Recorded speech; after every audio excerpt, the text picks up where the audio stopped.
Welcome to Facing Inward, where patient experiences become shared wisdom.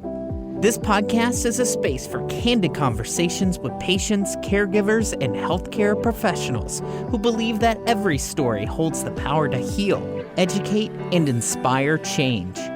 Whether you're navigating your own health journey or seeking to better understand the human side of healthcare, you belong here. And now your host, Melissa Carter. Jeffrey Epstein, Peter Nygard, Sean Diddy Combs, each have been involved in high-profile legal cases related to allegations of sexual misconduct. Epstein faced charges of sex trafficking involving underage girls before his death in 2019 while awaiting trial, and his alleged list of clients has been talked about since. Nygard has been charged with sex trafficking and racketeering, accused of exploiting women and minors. Combs is currently facing multiple civil lawsuits alleging sexual assault, trafficking, and abuse.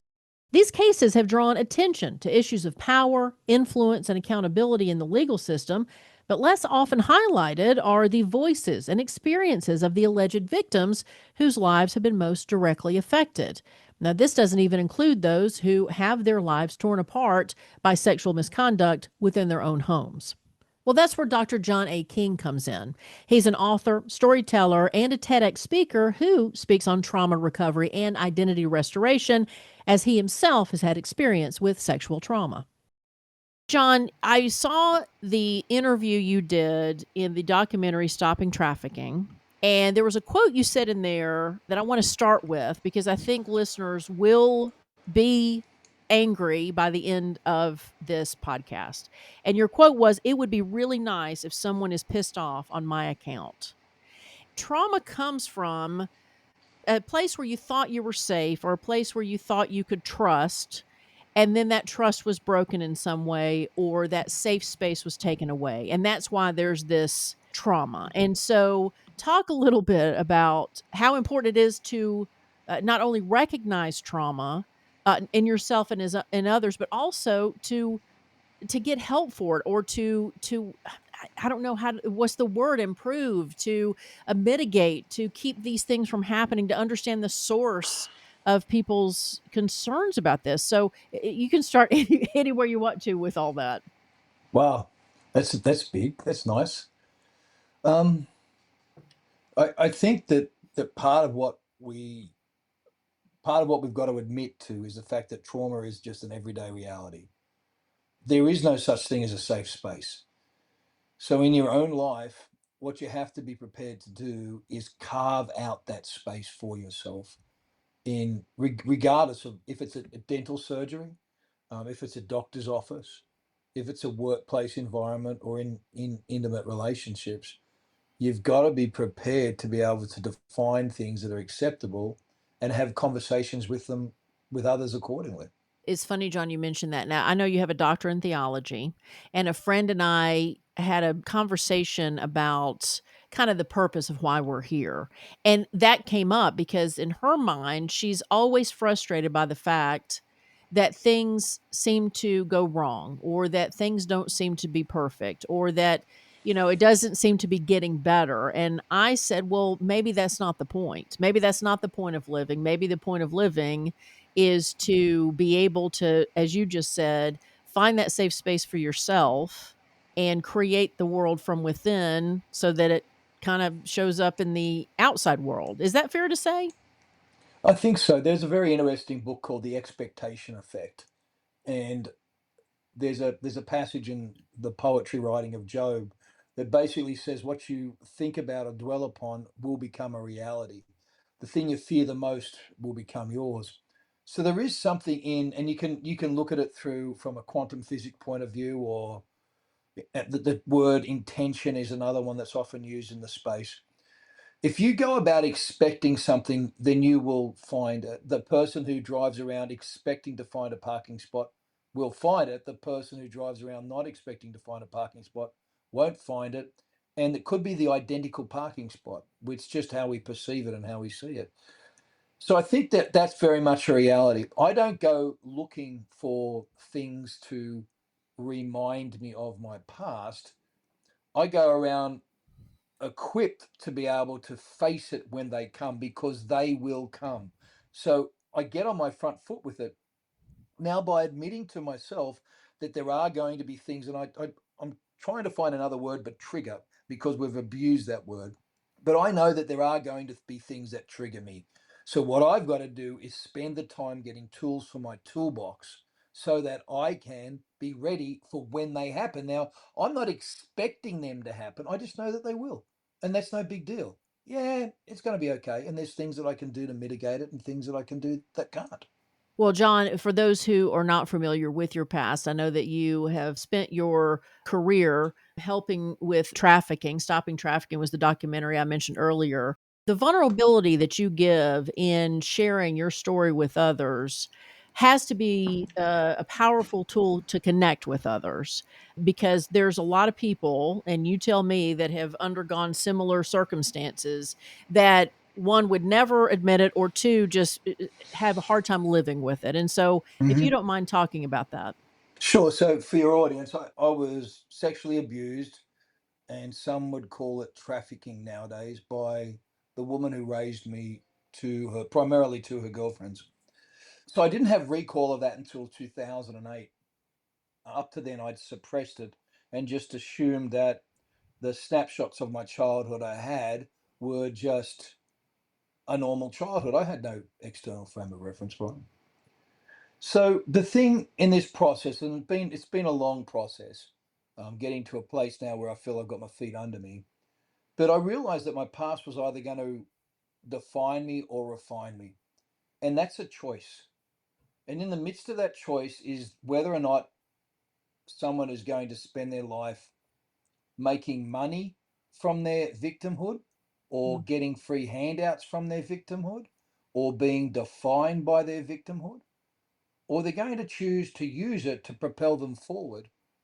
And there's only one or two options there. And unfortunately, most people with horrendous traumatic backgrounds, it becomes their identity. I am not. I've only once in my life have I ever said I was a victim of sexual abuse or human trafficking. Once, the very first moment it happened, I said I was a victim of sexual abuse. And at that point, after that, I've never used that term about myself again. I am an author. I am a poet. I Right. am the lover of one woman. I am a terrible golfer and an awkward dancer, but I am not a fucking victim. You know what I mean? Yeah. No, and I think that's an important message for people. I told John off air, for this podcast, a lot of the people have chronic or terminal illnesses that are being interviewed, or parents of those. And I'm assuming in the future it'll be children of those who are suffering from physical ailments that we define almost separate from the heart and mind, even though they're Hmm. interconnected, right? Hmm. And so there is trauma involved in the sudden shift in your life being changed from being healthy to all of a sudden not being healthy. You specialize in trauma. You've been there and you help others do that. And you were telling me off air about how, that's something else that you help people who are in the hospital with. If you were to ask me what I specialize in, I would actually say it's performance mindset. Because what I actively encourage people to do is to give themselves, to redefine how they see themselves, their life, and their future. And that redefinition comes with, I need to understand how to learn to perform better in the space I'm in, regardless. So I've worked a lot with CEOs, corporations, high-end athletes, a range of people. The commonality, you wouldn't know that they're a top NFL star or a top Delta Force war fighter or a politician, or the commonality is an issue of trauma. But all of these people have a mindset of living beyond that. So when we talked about, you mentioned the hospital, and so one of the cases of abuse for me as a child is, I went to a dentist that was a sadist, and I didn't know he was a sadist or a pedophile. And he pulled out my wisdom teeth without any Mm. anesthesia. So I passed out and I woke up and my face was covered with semen. It's one of those things that stick with. So when I say I have a challenge with dentists, I mean legitimately I've got a challenge with dentists. So I remember having to go and get my teeth looked at because it had been probably 15 years or so. And it's, I'm 60, coming up to 62, and you got to do that every now and again. And I'd put it off, and I realized why I was putting it off. I had an understanding. And so I took my wife with me and I talked to this dentist and I said very calmly and clearly, I said, I need you to understand something. I have a problem with dentists. And he said, yeah, yeah, yeah. And I said, no, let me explain why I have a problem with dentists. And I don't have a problem with you, but with dentists. And I explained why. And this guy was totally shocked. And I said, so when I need my wife here with me, it's because I need her to reassure me. And I need you to understand that I'm going to come over as if I'm very distant, somewhat awkward, and possibly aggressive. I said, it's not faced at you, it's faced at the fact that I've got these things I'm bringing into our appointment. And I've done that in ER rooms. I've done that in, critical care units. I've done concerning my own health. I've done that in dentist surgeries. And what I've found is that in all except for one occasion, have people been incredibly grateful for me to do it, very proud of me for having done it. And in the process, they learned about trauma and dealing with someone with complex post traumatic syndrome, which is my issue. So I think being an advocate for your own health and understanding what you need in the space and the time, I think it's a very empowering thing for actually everybody involved in it.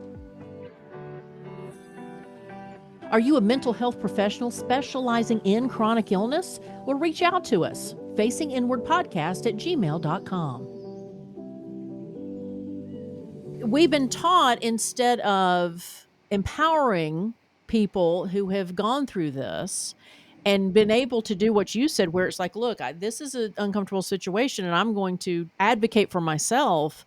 Most of us have been said, okay, well, here's what you do to prevent that from happening again, or don't do it. Or it's almost as if it's your fault that it happened.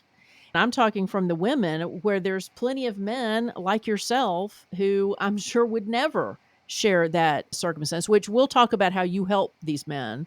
Society doesn't handle sexual trauma very well, let alone and military trauma. Same thing. I don't see how we have really handled that well. So how would you change it if you could? Interesting question. I've just finished the first draft of a novel dealing with military sexual trauma. Because once you start to unpack that and the level that is prevalent, it's horrendous. And the level of corruption within the DoD as it sits around that, it's startling. It's interesting you say that because that really has never been, I don't think, ever addressed completely into the level that it needs to. So I'm married to a gorgeous girl, Melissa. She taught me off the bottle and the barrel of a gun on several occasions before we were even an item. And she's Cherokee and I'm Australian Aboriginal. So a black fella married a red fella in Dallas, Texas. That's a whole nother podcast just there. That's another book. Is what Yeah, it is. It really is. Black fella and red fella. So I've taught Melissa to fight. I've actually treated Melissa how I would treat myself, and I did the same with my children. So I understand, and I taught my girls to be careful when they go into parking lots. But you see, I'm careful when I go into parking lots. Mhm. When I pull up for gas, I look around, I have my gun on me, I have a knife on me, a pair of knuckles on me. Melissa always has pepper spray on when she goes out for a walk. I don't think that's a matter of gender. I just think it's a matter of the fact that we live in a fallen world and we need to be covering our six because no one else is coming to save us. So I think just being able to be prepared. Melissa always carries a pistol with her. As I said, the pepper spray. If you have a challenge with that, then you need to be at least prepared to be able to fight. Now, there's, eyes, throat, and nuts, be it regardless of your attacker, eyes, throat, and groin is going to get you out of most situations. And it's a little bit like when we talk to people about trafficking. When we talk to parents about trafficking, they're in their mind, they've already got a perpetrator and a victim. The perpetrator is a white male, and the victim is whatever gender their child is. Now, if they have boys and girls, they're only going to be concerned about their girls, and girls are taught to be safe from a young age. What they don't teach is that 45% of all traffickers are female, and at least 50% of all victims are male. So if you're focused on a white man trafficking a black girl, you're missing the Asian woman trafficking the white boy. Yeah. So I think when we really unpack these things and don't look at it from a societal conversation, but look at it from a statistical reality.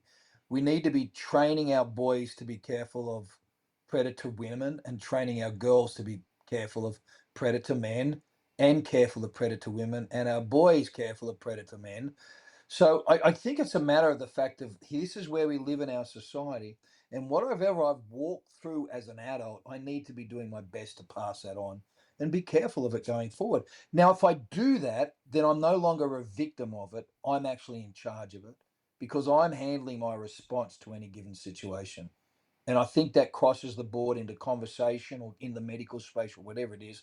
How do I make this an issue about what I feel comfortable defining a space as?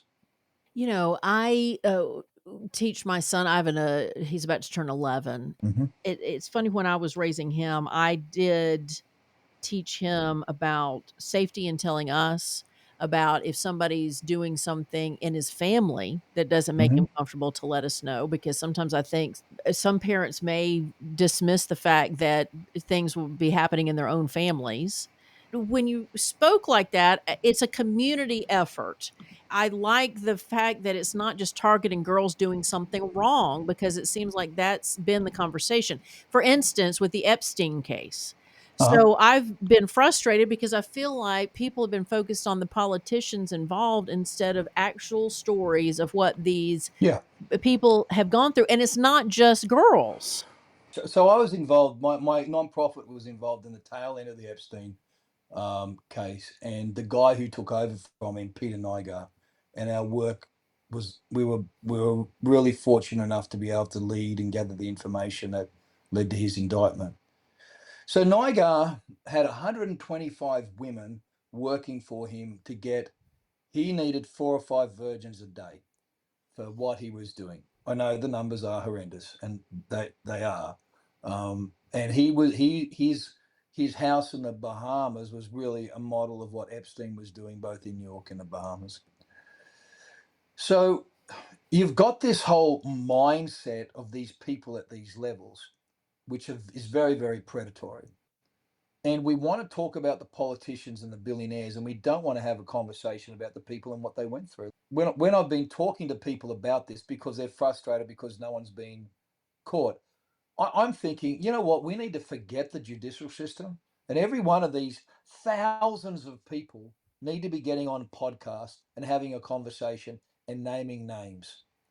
Now, if you were trafficked by Epstein or you were trafficked by Nigar, and you just go clean with this stuff and say, this is what these people did to me. This is what the Prince Andrews did. This is what everybody else did. The politician, the Supreme Court people, a little bit like what they're doing for the Diddy now. Everyone's tied up in trying to bring these people to some sort of fair trial. There is nothing fair about the destruction of a life. What's fair is people understanding that these people are criminal. I would love to see these people who have been through these travesties rise up and say, here's my story. Here's my story. You make a judgment about it, America. Here you are, world. Make a judgment about this yourself. It's really takes a lot of strength, takes a lot of self reflection to be able to get to a point after suffering from something very traumatic to helping others in the process. And I commend you for going through what you've been through, having to struggle. Like you said, but you still have certain situations that come up that you have to get through, and you are doing it. It sounds brilliantly. And so you have the Phoenix Collective, and I would love for you to Mhm. share how that came about and then what you do for others. I was in a very fortunate situation with dealing with a very unfortunate reality. It took me probably 12, 13 years and probably two or $300,000 to be able to get to a place where I say my feet are under me, and I'm in full recovery. I still have to manage what I live through on a daily basis, but that's anyone who's had to manage severe trauma of any kind. What I realized with the collective is that when I was involved in human trafficking, for want of a better term, everyone wanted to be involved in the rescue side of that because, air quotes, it's the sexy part. They weren't interested in the recovery side of things. And they'd pull these people out, they'd rescue them, and they'd put them aside and they'd put them in a house for 3 to 6 months. So if you imagine from the age of 12 to 40, like in my case, I had sex from the age of 4 until I was too big, and I became too big at 16 to tell people to stop doing it. So if you imagine that you've got a girl or a boy that's been involved in a sexual act, say for 14 years, and you put them in a group home for 6 months and let them go, they only know how to survive one way. And so they're going to go back on the streets or end up at the streets, which a lot of them do. So you've got to have a commitment for about a period of 10 years, and it's about $10,000 per person for a year for 10 years. So it's a $100,000 commitment for recovery. And so what I've done with the Phoenix Collective is I've taken 15 years of recovery and we've put it in bite-sized parts. So every day there's something for you to do for a period of about 18 months. And what we're seeing is lives transformed, transformations in lives around performance mindset, trauma recovery, internal strength, purpose, vision, mission, and value. All of these things are important and applicable to everybody. And we're seeing that take place in about 18 months. And the response we're getting is it's absolutely phenomenal. I mean, I'm so grateful, Melissa, for what I've been through that I can help people the way I'm helping them now. And to say that, I think for many people to be able to look at the bad times, the bad experiences, and that's not only with this kind of trauma, but any kind of physical, cancer, terminal, chronic illnesses, to be able to look at it and say, "You actually helped me." Right? That this actually helped me be a better person potentially. Now, respond to those who would say, "Well, people should be punished for what they do."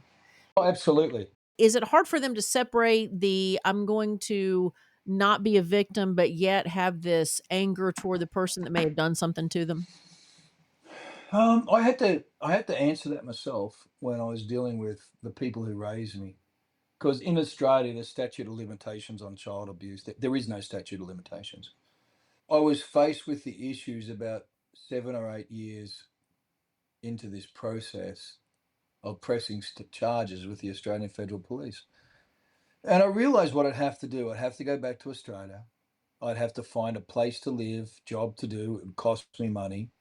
And then I'd be put onto the stand. And the job of the prosecutor is to belittle me, trigger me, call into questions the things that were done to me, or the defense, however that term is, the defendants. That's their job. That would be the people who's raised me, their attorney's job. And I thought, I don't want to live my life that way. There is no justice for what was done to me. There's no way I could get a day in court. They could go to jail, but still I've had to relive this for 2 or 3 years. So I just decided that the best revenge I could have is live an incredibly happy, fulfilled, satisfied, and purposeful life. Now that's my decision. If someone else wants to take someone to court, have at it. You know, I'll support them 100% of the way. But I think for these people out there that have been through the Diddy stuff, and there's a range of other things that have yet to come out from other celebrities and politicians, that the best thing that they can do is to own their story, allow their scars of shame to turn into medals of honor, and just live loud and live well. Don't be shamed by this stuff. There's no reason. You survive what kills most people. Are you someone recently diagnosed with a chronic or terminal condition and want to share your story? Well, join our safe space. Contact us at facinginwardpodcast@gmail.com. So, John, let me ask you this. Is there a message to parents who might be listening do parents always know something's going on, or, the parents who are not doing the abuse is what I mean?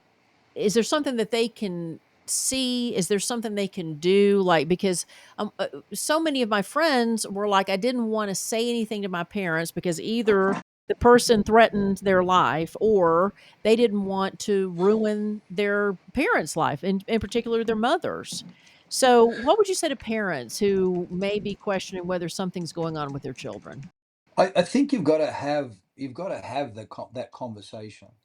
And I wrote a book called Keeping Kids Safer Online Without Losing Your Mind. And it's a guide for parents. I'll email this after you, and it's a free ebook. Our gift to you and your show. So raising my own kids, we had surprises. We never had secrets. We never had birthday secrets. Like, keep this a surprise from your brother or your sister. This is a surprise that you and I are keeping. We never keep this as a secret. This present we brought. Let's keep this as a secret between us. If we'd gone to do something special, it's like, well, let's make this a special thing that we talk about with you and me and mummy. Okay, we're going to keep it. So I think some of the language is important, and you teach your kids that if ever the word secret is brought up, or if ever they're told, and we've got this challenge in schools at the moment where kids are told, you do not have to tell your parents this. You have sovereignty and right over your own body, your own thing, and that's a very dangerous thing to start to instill in them, because that'll flow over into every other aspect of their life, and it ends up being extremely traumatic. So I think having those places and then taking the time to stop. And I think as a parent, you've got intuition towards your children. If something's not quite right, take a pause, a moment, and sit alongside them and let it see if it unpacks. And sometimes it might just be a change of life for them, or maybe there's something else if you start to unpack it. I know one night I got woken up at 3 a.m. with an overwhelming urge to check my daughter's cell phone. So I did, because I'm a parent and I'll do whatever I want. I had all their own passcodes, and if I couldn't get into their phones, they no longer had phones, so etc. etc. So I did, and then I found a way to go through all her chat history, which was surprisingly clean. And I found a bit of software and unloaded it. And she was actively in the process of being groomed by someone who ended up being single, 45, and living in a mosque in Fort Worth, who was portraying themselves as a 13-year-old boy. So my daughter was one or two text messages away from being removed from the country. So follow that intuition that you have. Allow yourself to ask the questions. Your children don't have right to privacy. They don't have right to be locked out of your social media account. You're the parent. It's your responsibility. Ask yourself the question, are you prepared to have an argument over a passcode on a phone? Or do you want to sit with them while they go through therapy, suicide, and other counseling because they've tried to kill themselves because they was gang raped at a party? Horrible though it may be, that's the reality of it. And I've been there with parents who have gone through that. So all because they would not have a look at their kid's phone. Mm. Starts with pornography on something like X. It goes to a place like Instagram for grooming, switches around and comes to Facebook private groups where people are being, and this is how Nygard did it. He would send people money, air tickets, gifts to come to a private modeling shoot, and the kids would be taken offshore. So, if people wanted to find out more about your books, about the Phoenix Sure. Collective, where do you direct them? drjohnaking.com, drjohnaking.com, or phoenixcollective.app. Let me ask you one final question, and that Sure. is because again, we steer toward the medical community on this podcast. And so is there, what's one thing that you wish that every healthcare provider understood about trauma? I wish, as part of the enrollment form, a healthcare provider would have a conversation when you come to check in about mental health. And understand, from my background of being raped, for 12 years, I have a problem with people touching me and removing my clothing. And I told them up front, if my wife wasn't there, they were not to touch me. And she actually told him, Melissa advocated for me with the surgeons in the ER room, said, this is what he's been through. This is where he's, you need to understand that this 230-pound, 6-foot man, if he does not want to be aggressive, but if he is feeling so threatened, he will protect himself like a large 11-year-old boy. And once they understood that, and once they heard that, they have the skills within to be able to help mitigate a range of situations. Now, when we come down to healthcare, they want to know our blood pressure and everything else. They don't ask any questions about mental health whatsoever. And the easiest thing on their enrollment form is to ask that question: are there any mental health issues that we need to be aware of? I'm claustrophobic, I'm anxious, I'm depressed, I suffer from complex post-traumatic stress. I think that's a very simple single line ticker box on any enrollment form. Facing Inward is an extension of my book, Facing Inward, available anywhere books are sold. This podcast is a production of Wanging Dude Publishing, all rights reserved. Thanks for listening.